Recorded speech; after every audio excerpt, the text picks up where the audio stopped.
Let me start by painting a picture for you. We are going back to 2006 to a massive, just a giant legal battle in Canada. Oh, right. I think I know the one you mean. Yeah, it was between two telecom giants, Rogers Communications and Bell Aliant.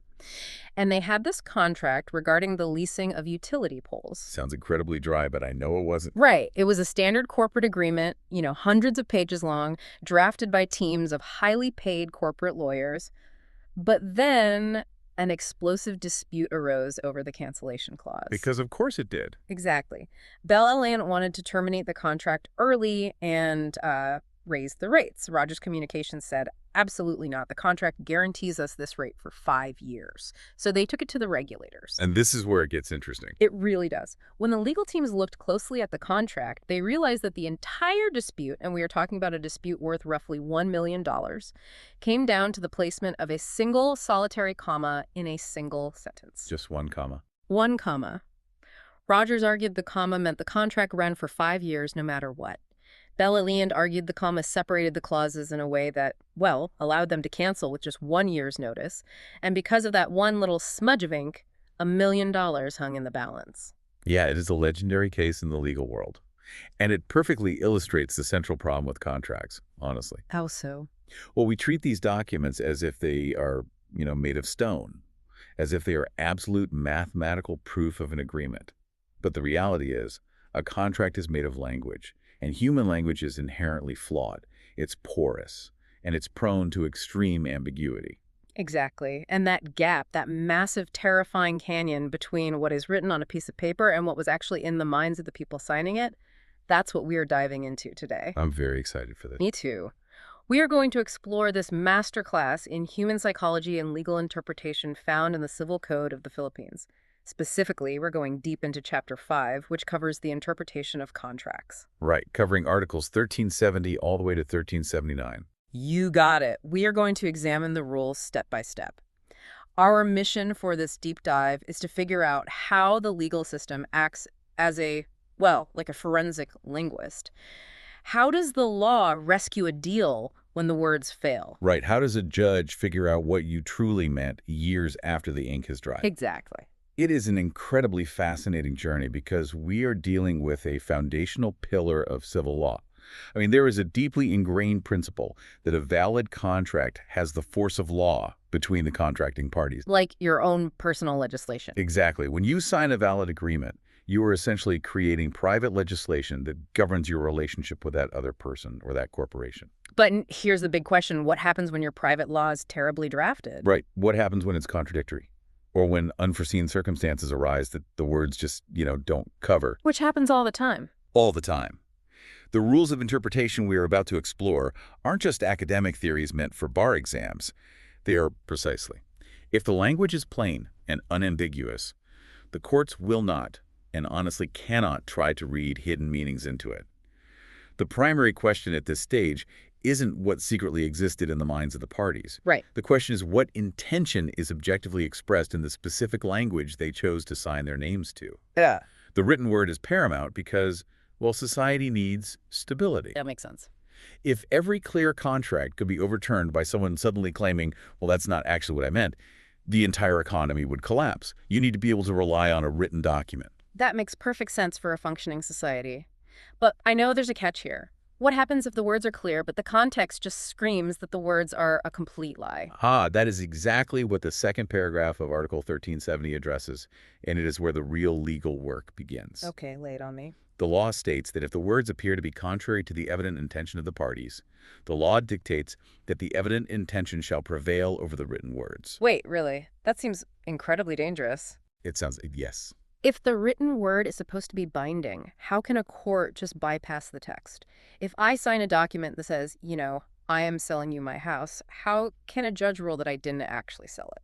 Let's use a very specific high-stakes scenario to illustrate why this escape hatch is absolutely necessary. Imagine a situation involving a struggling small business owner and a wealthy creditor. Okay, I'm picturing it. The business owner desperately needs a cash injection of 2 million pesos to keep his factory running. He goes to the creditor. The creditor agrees to hand over the 2 million pesos but demands security. Makes sense. So the business owner offers his primary residence a massive family compound worth 20 million pesos as collateral. Okay, so this is just a standard loan secured by a real estate mortgage. Right, but the creditor is predatory. Instead of drafting a standard mortgage document, the creditor drafts a document titled Deed of Absolute Sale. Oh, wow. Yeah.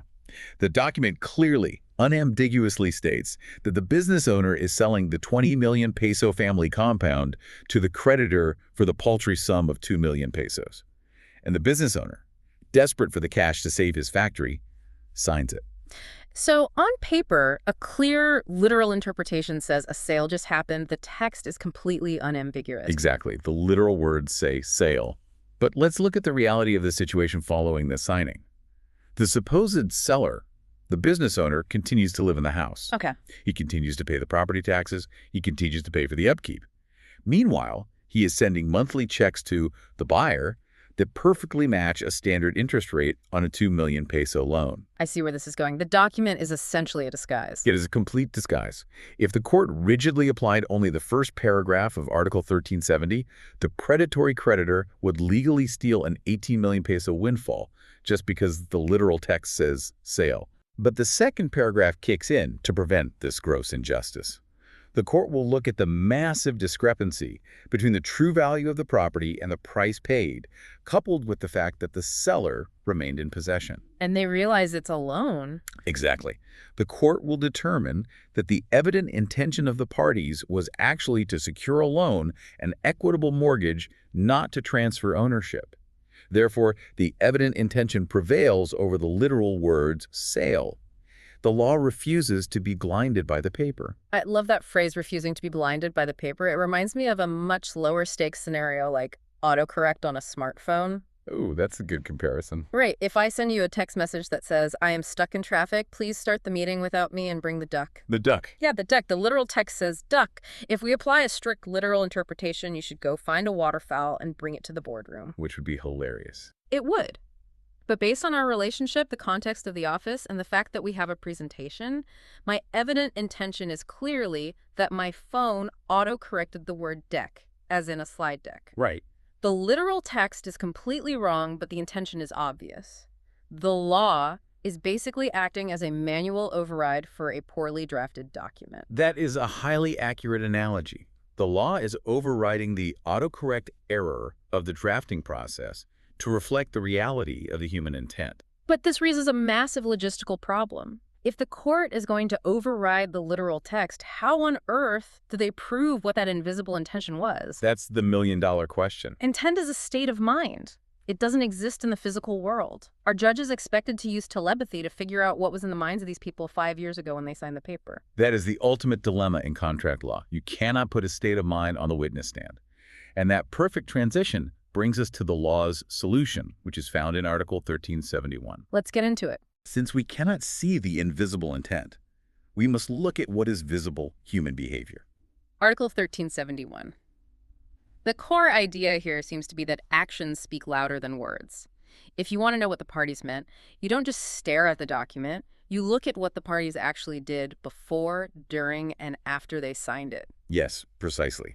The legal formulation in Article 1371 dictates that in order to judge the intention of the contracting parties, their contemporaneous and subsequent acts shall be principally considered. Let's break that down. Sure. Contemporaneous, meaning the things they did right around the time of signing, and subsequent, meaning how they behaved in the months and years following the agreement. So the court becomes a sort of behavioral detective. Exactly. The court is actively instructed by this article not to be bound merely by the title or the label that the drafters decided to slap onto the top of the first page. Because lawyers are clever. Very clever. They know how to title a document to avoid certain taxes, or to bypass regulatory restrictions, or to strip away consumer rights. Article 1371 gives the courts the power to look past the label and examine the engine of the contract. The essence of the agreement, as demonstrated by the daily behavior of the parties, dictates the legal reality. Let's build a scenario around this, maybe something in the corporate world to help visualize it. Okay. Let's say a massive logistics company needs a fleet of new delivery trucks, but they don't want to carry the massive debt of purchasing the trucks outright on their balance sheet because it'll ruin their financial ratios for an upcoming public offering. Right, a very common corporate maneuver. So they go to a truck manufacturer and sign a document with a bold title at the top, Equipment Lease Agreement. Okay, so it's titled a lease. Titled a lease. The logistics company pays a monthly rental fee for the trucks. But if we look at the actual mechanics of the deal, things get interesting. The rental payments are unusually high. In fact, over the course of 5 years, the total rental payments perfectly equal the retail purchase price of the trucks, plus a standard corporate interest rate. I see where you're going. Furthermore, the contract states that the logistics company is responsible for all major engine overhauls, all insurance, all taxes, and at the end of the 5-year lease, the logistics company has the option to buy the entire fleet for exactly 1 peso. That is a classic textbook example of an actions versus words conflict. If a tax authority or a bankruptcy court looks at that arrangement, they are going to invoke Article 1371. And what will they find? They will observe the parties' actions. The lessee assumes all the burdens of ownership, like major repairs and taxes. The financial structure perfectly mimics an amortized loan, and that nominal 1 peso buyout at the end proves they always intended for ownership to transfer. So what happens? Does the court just tear the contract up? No, they recharacterize it. The court will interpret this document not as a lease, completely disregarding the bold title at the top, and will legally treat it as a contract of sale on installments. Wow, so why is this rule so vital? It seems like it requires a lot of extra work for the court to go digging through years of financial records and emails to prove these subsequent acts. It is vital because it prevents fraud and bad faith.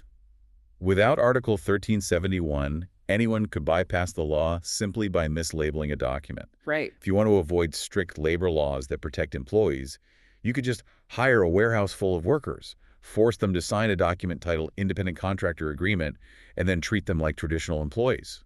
Dictating their hours, providing their tools, controlling their every move. Without this rule, they'd be stuck. Exactly. Without this rule, the label would trap the workers. But with Article 1371, the court looks at the employer's subsequent acts of extreme control and says, we don't care what the paper says. You act like an employer, they act like employees. Therefore, this is an employment contract. It grounds the interpretation of the contract in the messy, undeniable reality of human conduct. I see. It's like calling a dog a cat on a piece of paper. Great way to put it. You can draft an incredibly sophisticated notarized certificate stating the animal residing in this house is a feline. But if that animal barks at the mail carrier, wags its tail when you come home, and aggressively chases tennis balls, the law is going to treat it as a dog. Yes. The performance of the obligations entirely conflicts with the title, so the performance wins. Exactly. And the burden of proof is heavily on the person trying to contradict the text. You can't just claim your actions meant something else. You have to provide concrete evidence of those contemporaneous and subsequent acts to overcome the presumption of the written word. Okay, so we watch their actions to define the broad strokes, figuring out if it's a lease or a sale, an employee or a contractor. We establish the true boundaries of the relationship, but what happens when the contract uses incredibly broad, sweeping language that accidentally catches things the parties never intended to include? This brings us to a really interesting safeguard, Article 1372. Article 1372 is crucial for reining in the excesses of legal drafting. The core concept here is that the word everything doesn't actually mean the entire universe of possibilities if the parties only meant to include a few specific things within a certain context. The precise legal rule states that however general the terms of a contract may be, they shall not be understood to comprehend things that are distinct, and cases that are different from those upon which the parties actually intended to agree. In legal shorthand, we say that a special intent prevails over a general intent. Let's illustrate this because general terms can be tricky. Let's say we have a messy family inheritance situation. The patriarch of the family passes away, leaving behind a complex web of assets and liabilities, a hardware store, some real estate, and a few personal loans. Very common scenario. The 3 siblings are exhausted from fighting in probate court, so they finally sit down and sign a global settlement agreement. The primary clause is a massive, sweeping statement. The siblings hereby agree to assume all obligations, debts, claims, and liabilities of the deceased, known and unknown. That is incredibly broad language. All obligations, known and unknown. It sounds like they're taking on the weight of the world. Exactly. But right behind that page, attached to the very same settlement agreement, is an annex titled Schedule of Assumed Debts, and it specifically lists 3 things: the mortgage on the hardware store, a bank loan for a delivery truck, and a small personal loan from an uncle. Okay, so there's a specific list. Right. So the agreement is signed and everyone moves on. 5 years later, a massive environmental disaster occurs on a piece of abandoned property the patriarch used to own 20 years ago.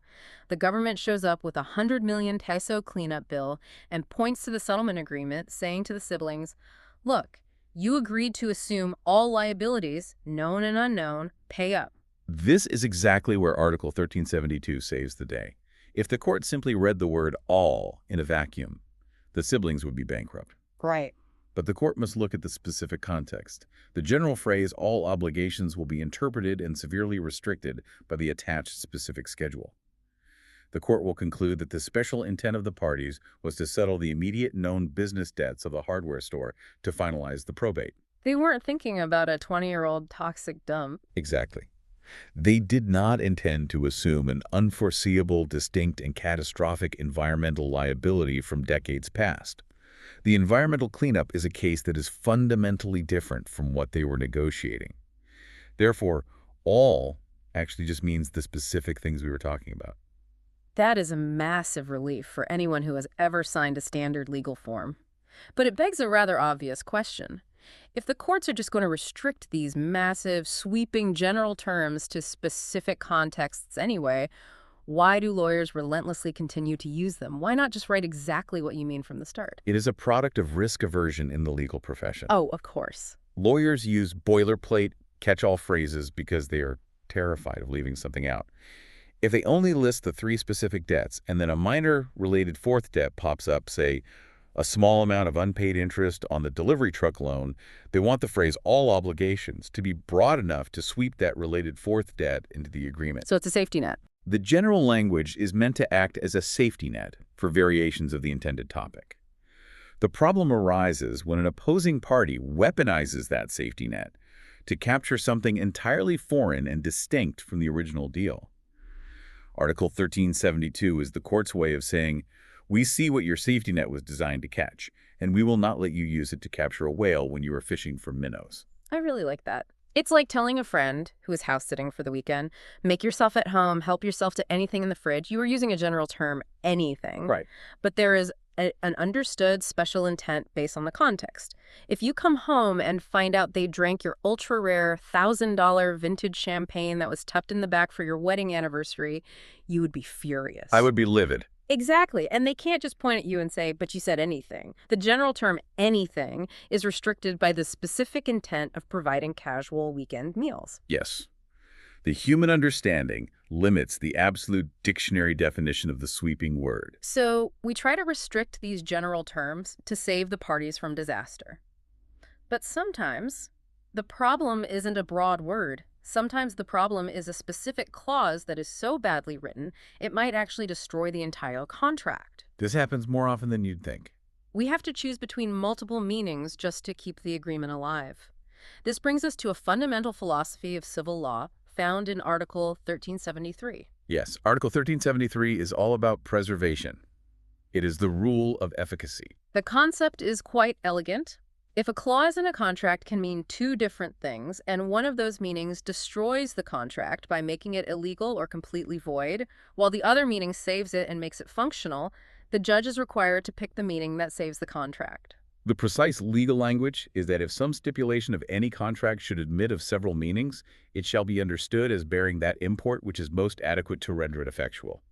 The absolute bedrock policy of the law is that it leans heavily towards the validity and efficacy of contracts. Let's dig into a complex legal scenario to show how this works. You mentioned earlier how courts hate illegal stipulations.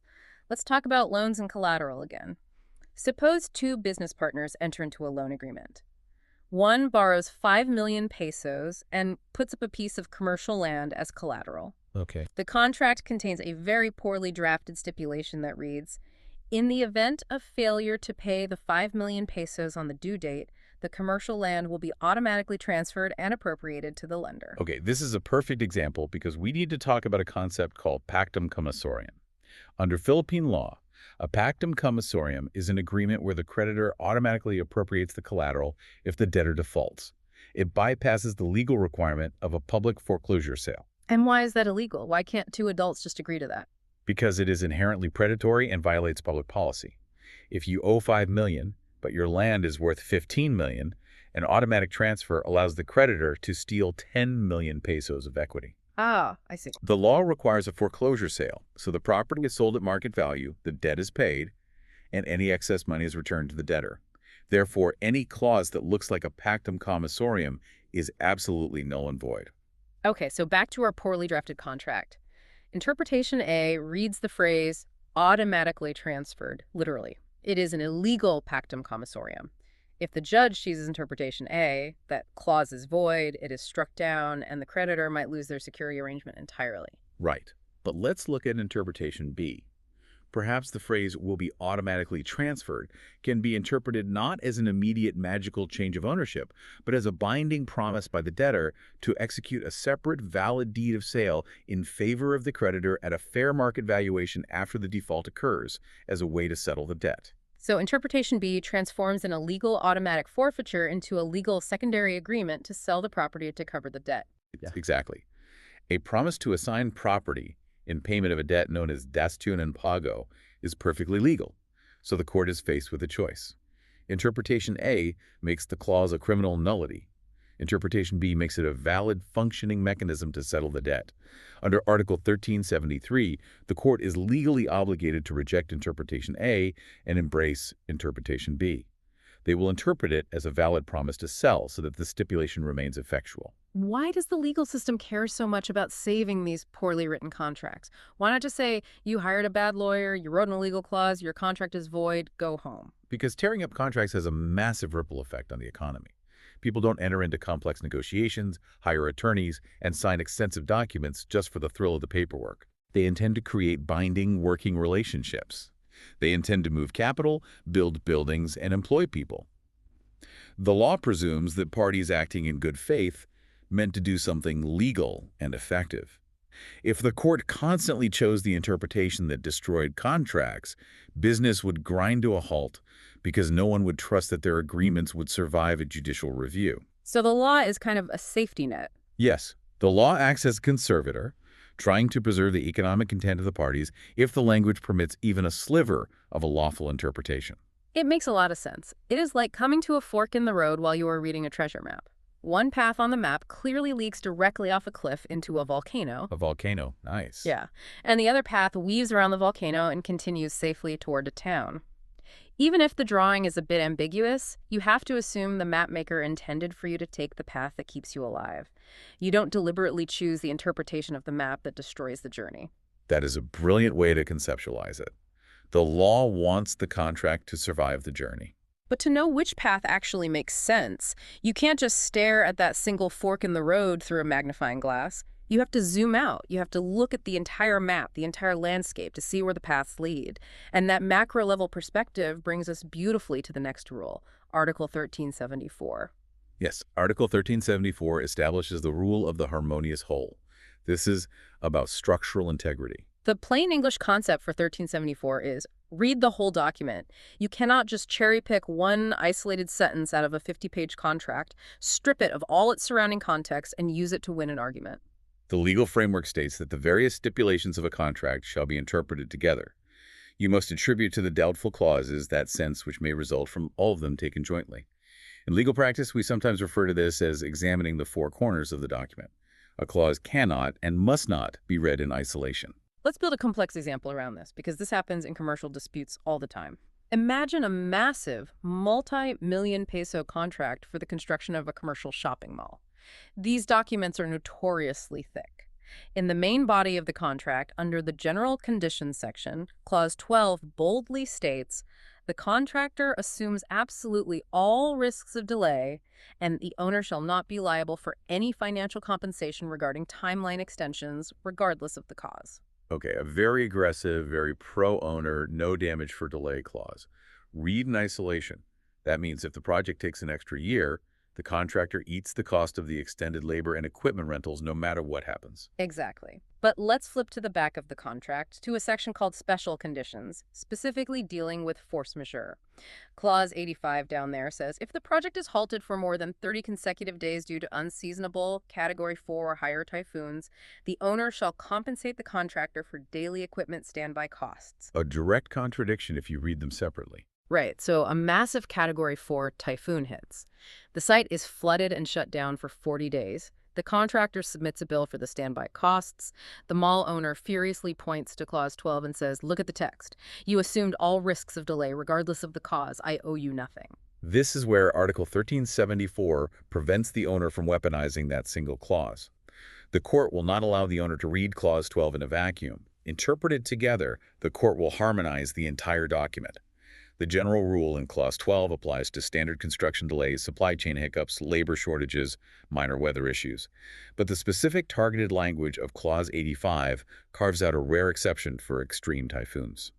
The contract is a holistic ecosystem. Every clause breathes with the others. It is the ultimate legal defense against someone taking your words completely out of context. It forces the judge to look at the architecture of the deal. It does, and it stops bad faith actors from exploiting a poorly placed sentence to defeat the overall spirit of the agreement. You have to read the contract from corner to corner to find the true intent. Okay, so just as individual clauses change, meaning based on the rest of the document, individual words can completely change their definition depending on what the contract is actually trying to achieve in the real world. Let's unpack Article 1375. Article 1375 is where we finally abandon the strict confines of the dictionary and look at the commercial reality of the transaction. The concept here is that words are incredibly flexible. The same word means completely different things in different situations. You have to understand the vocabulary based on the nature and object of the contract. The precise legal text states that words which may have different significations shall be understood in that which is most in keeping with the nature and object of the contract. I find this one fascinating because it highlights how limited language is. Here is a scenario. A major advertising conglomerate leases the roof space of a two-story commercial property to erect a giant, incredibly lucrative, illuminated billboard sign facing a major highway. The lease agreement has a protected cancellation clause. It allows the advertising company to break the lease without any financial penalty if a building is constructed on the adjacent empty lot that blocks the visibility of their sign from the highway. A very standard protective clause in outdoor advertising. The entire object of the contract is visibility. Right. So 5 years into the 10-year lease, the owner of the adjacent empty lot doesn't construct an office tower or an apartment complex. Instead, they erect a massive, multi-story, solid steel framework to hold their own competing billboard right on the property line. It completely eclipses the first sign. The advertising company tries to cancel their lease, but their landlord refuses, arguing, "Look at the contract. It says you can cancel if a building is constructed. A steel frame holding a billboard is not a building. It doesn't have a roof, it doesn't have walls, it doesn't have plumbing or an elevator. It doesn't meet the architectural or zoning definition of a building. Therefore, you cannot cancel." If a judge merely opened a standard Oxford dictionary, or even a municipal zoning code, the landlord might win. A steel frame is generally not defined as a building. But Article 1375 forbids the judge from stopping at the dictionary. The judge must look at the nature and object of this specific contract. What were the parties trying to achieve? They were trying to guarantee that drivers on the highway could see the advertisement. Exactly. The object of the contract is maintaining lines of sight for commercial advertising. In keeping with that specific object, a multi-story steel structure that completely blocks the line of sight absolutely functions as a building for the purposes of triggering the cancellation clause. The context dictates the definition. It's like if I sign a contract to work as the equipment manager for a Major League Baseball team and the head coach texts me, "Hurry up and bring the bat to the dugout." He obviously means the wooden stick used to hit the baseball. But if I sign a contract to work as a nocturnal animal handler at the city zoo and the head zookeeper tells me to bring the bat to the enclosure, he means the flying mammal. If I show up to the zoo with a piece of wood, I'm getting fired. Context is everything. That is exactly right. The industry, the purpose, and the commercial goals define the vocabulary, not the dictionary. But let me push back a bit. Judges are legal experts, but they aren't advertising executives or zookeepers or agricultural specialists. How does a judge sitting in a courtroom know what the nature and object of a highly specialized industry term is? That is where the rules of evidence come into play. If there is a dispute over a highly specialized term, the lawyers will bring in expert witnesses, industry veterans, to testify about how a specific word operates within the context of that particular trade. The judge relies on the evidence of the commercial reality to apply Article 1375. That makes sense. But what happens if the problem isn't a word with multiple meanings? What if the problem is a massive, gaping hole in the contract? What if the parties were so focused on the big numbers that they completely forgot to write down a crucial operational detail? That is where the law looks outside the four corners of the document entirely, bringing us to Article 1376. Yes, Article 1376 is the rule that fills the blank spaces. It acknowledges that human beings are forgetful and the business moves too fast to document every microscopic detail. The concept here is that if you left something standard out of the contract, the usual local business habits or customs will rush in to fill the blanks. The law dictates that the usage or custom of the place shall be borne in mind in the interpretation of the ambiguities of a contract, and shall fill the omission of stipulations which are ordinarily established. However, there is a massive evidentiary catch. Custom cannot simply be assumed by the judge. It must be strictly proved with evidence in court. Let's give a practical example, maybe something in the agricultural sector where a lot of business is done on handshakes and standard practices. Let's say a local farmer in a specific province agrees to sell their entire 50-ton harvest of copra-dried coconut meat to a major corporate distributor based in the city. They sign a simple two-page contract. They agree on the price per kilo, the quality standards, and the total quantity. But the written contract completely forgets to mention a massive logistical and financial detail. Who is responsible for providing and paying for the hundreds of burlap sacks needed to transport the copra, and who pays for the transport trucks to haul the harvest from the rural farm to the distributor's regional warehouse? It's a complete blank spot. When it comes time to deliver, the farmer says, "The harvest is ready. Bring your trucks and your sacks." The distributor says, "No, the price we agreed on means you deliver it to our warehouse fully sacked." The contract is silent. It is an omission of a stipulation that is ordinarily established. So how does Article 1376 resolve this standoff? If the farmer's lawyers can prove in court that there is an established, undeniable, and universally accepted custom in that specific copra-producing province, that the corporate buyer always shoulders the cost of the sacks and the hauling, if they can show that every other transaction in that town operates this way, the court will legally implant that unwritten custom right into the blank space of the contract. The custom becomes an invisible clause binding the distributor. This seems like a lifesaver for local economies because, honestly, people just assume things that are obvious to them. They do. It honors the reality of how business is actually conducted in a specific community. It prevents deals from collapsing just because the parties didn't hire a Manhattan law firm to draft a 100-page agreement covering every conceivable logistical variable. But here is where I get genuinely nervous about this rule. If I am an outsider, say, a tech entrepreneur from Manila who goes down to a rural province to invest in a completely new agricultural venture, can I be legally ambushed and bound by some local secret rule? Can I be forced to pay massive transport fees just because that's how we've always done it here, even if I had no idea that custom existed when I signed the paper? That is the primary danger of custom, and it's why the courts are incredibly strict about how it is applied. To protect outsiders, like your entrepreneur, the custom must be proved to be general, uniform, and well-established. It cannot be a secret rule known only to a cartel of 3 local families. More importantly, it must be shown that the custom is so prevalent that the outsider should have known it if they exercised basic due diligence before entering that market, or that they actually did know it. The law will not allow local custom to be used as a trap for the innocent outsider. It is meant to fill gaps in good faith, not to execute an ambush. Okay, that significantly lowers my anxiety. Local custom helps when everyone is essentially acting in good faith but just forgot a detail. But what if the ambiguity in the contract isn't an accident? What if the confusion is a deliberate snare, a trap set by a sneaky, high-priced lawyer who drafted the document to heavily favor their client? Now we enter the territory of one of my favorite rules, Article 1377. Article 1377 is a powerful tool for equity. It's the law's way of leveling a very uneven playing field. The plain English rule here is deeply satisfying. If you wrote the confusing rule, you do not get to benefit from the confusion. The legal meaning is clear and punitive. The interpretation of obscure words or stipulations in a contract shall not favor the party who caused the obscurity. In legal circles, this is known by the Latin phrase contra proferentum, against the offerer, and it is heavily, almost exclusively applied in what we call contracts of adhesion. Let's define that, because it's a critical concept for modern life. What is a contract of adhesion? A contract of adhesion is a take-it-or-leave-it agreement where one party, usually a massive corporation with an army of lawyers, drafts the entire document in advance. The other party, usually an individual consumer, has absolutely no power to negotiate the terms. You either sign on the dotted line or you don't get the service. Think of software terms of service, airline tickets, bank loan applications, or insurance policies. So because the consumer can't negotiate, the law forces the massive corporation to write clearly. Let's look at a high-stakes example involving life insurance, because this is where this rule saves lives and families.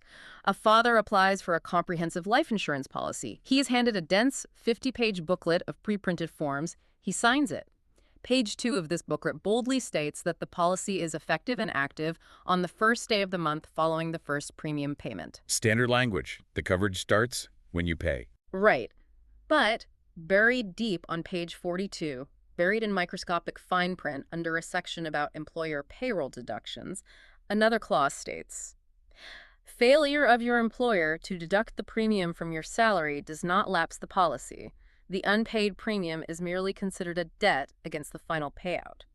So we have an irreconcilable conflict. Page 2 says no payment means no coverage. Page 42 says no payment just creates a debt, but coverage exists. Exactly. Tragically, the father dies in a car accident just 2 weeks after signing the paperwork, before his employer's HR department has a chance to process and remit that very first premium payment to the insurance company. When the grieving family files the claim, the insurance company's lawyers will immediately point to page 2 and say, "We are very sorry, but the first premium was not paid before his death. The policy never became effective. We do not owe the family a single peso." But the family's lawyer points to page 42. We have a massive obscurity. How does the judge resolve this using Article 1377? The judge looks at who caused the problem. The massive insurance company, with all its resources and legal teams, drafted this confusing, contradictory form. The father just signed it. Because the insurer caused the obscurity, the court will strictly interpret the confusion against the insurer. They drafted the trap, they fall into it. The court interprets the conflict in favor of the insured family, leaning on the clause that preserves the coverage, and the insurance company is ordered to pay out the full death benefit. That is incredible. It really acts as a shield for the vulnerable party. Why is this so vital in the modern legal landscape? It is vital because it balances the scales of power in an increasingly corporate world. Every day we click "I agree" to terms of service we haven't read and couldn't change even if we wanted to. Article 1377 forces the powerful party to bear the risk of their own poor drafting. It actively punishes them for utilizing deceptive, fine print ambiguities as a trap for the unwary consumer. It mandates transparency. It is the ultimate, you made your bed, now lie in its rule. You draft a confusing clause to give yourself an out, you suffer the consequences. But let me ask a clarifying question. Does this mean that whenever a huge multinational corporation goes to court against an individual consumer over a contract, the big company automatically loses any tiebreaker just because they are big and drafted the document? No, it is not an automatic penalty just for being big. The rule only applies if there is an actual, genuine, unresolvable obscurity in the text. If the corporation drafts a contract that is incredibly harsh, very one-sided, but completely clear and unambiguous, meaning a reasonable person can read it and understand exactly how harsh it is, the court will generally enforce it. The penalty of Article 1377 only kicks in when the drafter creates a confusing contradiction or an opaque ambiguity that leaves the meaning in genuine doubt. Okay, that makes sense. The law punishes confusion, not just tough terms. But this leads us to a fascinating endpoint. What if both parties drafted the contract together? What if two massive corporations, both with armies of lawyers, negotiated every single line for 6 months?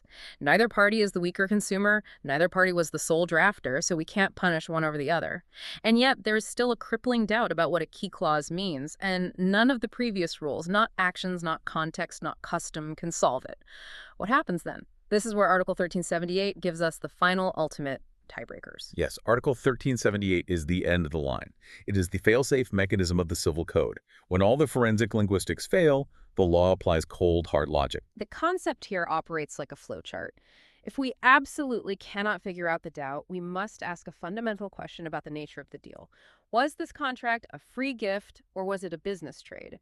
If it's a free gift, we limit the burden on the person giving the gift. If it's a business trade, we try to make it an even, mathematically fair exchange. But if we don't even know what the main item of the contract is, the whole deal is off. Let's break down the legal mechanics of that flowchart. The law states that when it is absolutely impossible to settle doubts by the rules established in all the preceding articles, it provides 3 distinct fallbacks. First, if the contract is gratuitous, meaning it's essentially free, like a donation or a favor, The doubt is settled in favor of the least transmission of rights and interests. Second, if the contract is onerous, meaning it's reciprocal, both sides are paying or sacrificing something like a standard commercial deal, the doubt is settled in favor of the greatest reciprocity of interests. And third, the nuclear option. If the doubt is cast upon the principal object of the contract such that the underlying intention cannot be known, the contract is entirely null and void. Let's walk through detailed examples for all three of these scenarios to show how this logic applies in the real world. First, the gratuitous contract, where the doubt is settled by the least transmission of rights. Let's say a wealthy tech investor wants to help out a young entrepreneur. The investor owns a massive empty warehouse. They sign a simple, gratuitous contract allowing the young entrepreneur to use half the warehouse for their startup completely rent-free for 1 year. Okay, a purely gratuitous contract. The investor is gaining nothing financially. It is an act of liberality. Right. But 6 months in, a fierce doubt arises. The startup wants to use the specialized loading docks at the back of the warehouse, which aren't explicitly mentioned in the one-page agreement. The investor says, no, I only gave you floor space, not access to the specialized equipment. The contract is incredibly vague. There is no custom, no context to resolve it. How does Article 1378 handle this? Because the contract is a free favor, a gratuitous act, the law seeks to limit the burden on the generous party. It applies the principle of the least transmission of rights. The court will interpret the vague agreement strictly. The entrepreneur only gets the bare minimum required by the text, which is the floor space. They do not get the right to use the loading docks. The law protects the giver by transmitting the fewest possible rights when an ambiguity arises in a free transaction. That feels incredibly fair. You shouldn't be penalized for being generous. Now, let's look at the second scenario, the onerous contract, governed by the greatest reciprocity of interests. Let's move to a high-stakes corporate joint venture. Two massive construction firms enter into an onerous contract to build a toll highway. Firm A brings the heavy machinery, Firm B brings the engineering expertise and the raw materials. They are both investing heavily. The contract vaguely mentions that site security will be maintained. A classic onerous contract. Both sides are making significant sacrifices for a mutual profit. Exactly. But the project is in a volatile area, and they suddenly need to hire a private paramilitary security force costing millions of pesos a month. A massive dispute erupts over who is supposed to pay for this extreme level of security. Firm A says Firm B should pay. Firm B says Firm A should pay. The contract is hopelessly vague, and no previous rule solves it. Here, the court applies the greatest reciprocity of interests. Because this is a business trade where both parties are seeking profit, the law tries to balance the scales. It assumes that parties in a commercial venture intend a fair exchange of burdens. The court is highly likely to interpret the vague site security clause in a way that splits the massive cost proportionally between Firm A and Firm B based on their respective profit shares or investments.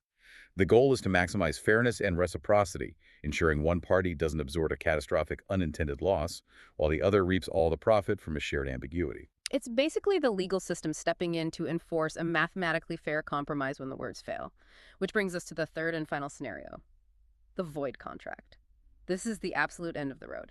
Yes, the declaration of nullity. Let's say a wealthy landowner writes a letter to a developer that says, I agree to sell you my prime commercial land in the province for 50 million pesos. The developer writes back, I accept. They sign a memorandum. The money is transferred. But the landowner actually owns 10 different highly valuable plots of commercial land scattered across that province. And there are absolutely no documents, no maps, no emails, no context whatsoever indicating which specific plot of land was the subject of the 50 million peso deal. In that situation, the legal system hits a brick wall. The principal object of the contract, the specific land being sold, is unknown and completely unknowable. Can't the judge just use the greatest reciprocity rule and pick the plot of land that is closest in market value to 50 million pesos to save the deal? No, absolutely not. And this is a crucial boundary in civil law. The courts are established to interpret contracts, not to invent them. If a judge were to randomly pick one of the 10 plots of land, the judge would no longer be interpreting an agreement. The judge would be forcing a brand new contract onto the parties that they never actually agreed to. When the doubt strikes at the very heart, the principal object of the transaction, the intention cannot be known. The law throws its hands up in defeat. The contract is declared null and void from the beginning, and the parties are ordered to return whatever money or property they exchanged to restore the status quo. It is the ultimate admission that sometimes human communication fails so spectacularly that the law cannot save it. Article 1378 really is the emergency glass you break when the contract is on fire. It provides a logical, mathematical fallback, but it also draws a hard line on the limits of judicial power. It is the perfect capstone to the interpretative rules within the Civil Code. But there is one final structural bridge we need to cross. We have spent this whole time inside the substantive law of the Civil Code. But what happens when we step inside the actual courtroom? Are there any procedural rule books the courts use to figure this out? That brings us to our final stop, Article 1379. Yes, Article 1379. The concept here is that the technical procedural rules that courts use to handle evidence during a trial also apply to the substantive reading of contracts. The legal meaning is that the principles of interpretation stated in the Rules of Court, specifically Rule 130, which deals with the admissibility and interpretation of documentary evidence, shall likewise be observed in the construction of contracts. Let's give a simple example to show how a procedural rule of court actually changes the outcome of a contract dispute. Let's go back to a standard, pre-printed boilerplate lease form for an apartment. It's a typed document. Paragraph 4 of the printed text says rent is 20,000 pesos per month. But right before signing, the landlord and the tenant have a quick negotiation. They take a blue ink pen, cross out the 20,000, and handwrite 18,000 pesos in the margin, and they both initial it. Later, a dispute arises, and someone tries to enforce the printed 20,000 peso amount. Under the rules of court, specifically the procedural rules on documentary evidence, there's a strict hierarchy. Written or handwritten words prevail over printed or typed forms. Because the handwriting shows the immediate customized intent in that very moment, whereas the printed form is just generic boilerplate. Precisely. The law assumes the physical act of handwriting represents the true, final meaning of the minds, overriding the generic printed text. So Article 1379 imports that procedural evidentiary rule directly into the civil law interpretation of the contract. The rent is legally 18,000 pesos. Why does it matter that the Civil Code explicitly references the rules of court? Couldn't the judge just figure that out anyway?